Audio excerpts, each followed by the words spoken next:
کہتے ہیں محمد رسول اللہ کی حیثیت سے دنیا کے سامنے پیش کریں، اس کا کلمہ جاری کرائیں. اب کتنے جھوٹے ہیں. کون سا کلمہ ہمیں جاری کیا مسیح علیہ السلام کا؟ آگے جا کے ابھی اور بات کھلے گی، میں بتاتا ہوں. کہتے ہیں آن حضرت صلی اللہ علیہ وسلم کی وحی کی بجائے مرزا کی وحی کو واجب الاتباع اور مدار نجات قرار دیں. کس قدر یہ لعنتوں کی پھٹکار اپنے لیے خدا سے مانگ رہے ہیں. اتنا جھوٹ.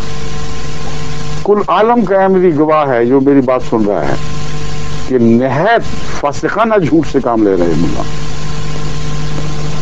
134 سے اب 140 ہو گئے ہیں تقریباً.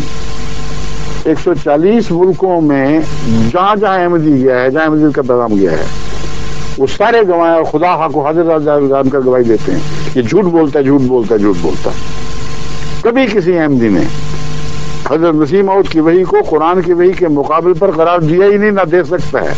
اس کی روحانی موت کا دن ہوگا اگر وہ ایسا کرے.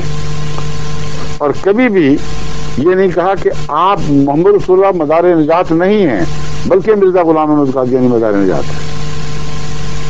اتنا بے باک جھوٹ بولتے ہیں، کوئی شرم حیا نہیں. ساری عمر دین کی کتابیں پڑھتے گزر گئی، محمد رسول اللہ کے ممبر پر کھڑے ہوتے خدا کا خوف کو نہیں کرتے.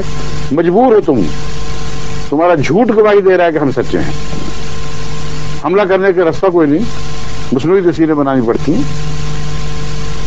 اگر جو احمدیت کہتی ہے وہی کہو تو حملہ کہاں سے کرو گے؟ احمدیت تو اسلام کی بات کرتی ہے، اسلام پر حملہ کرنا پڑتا ہے.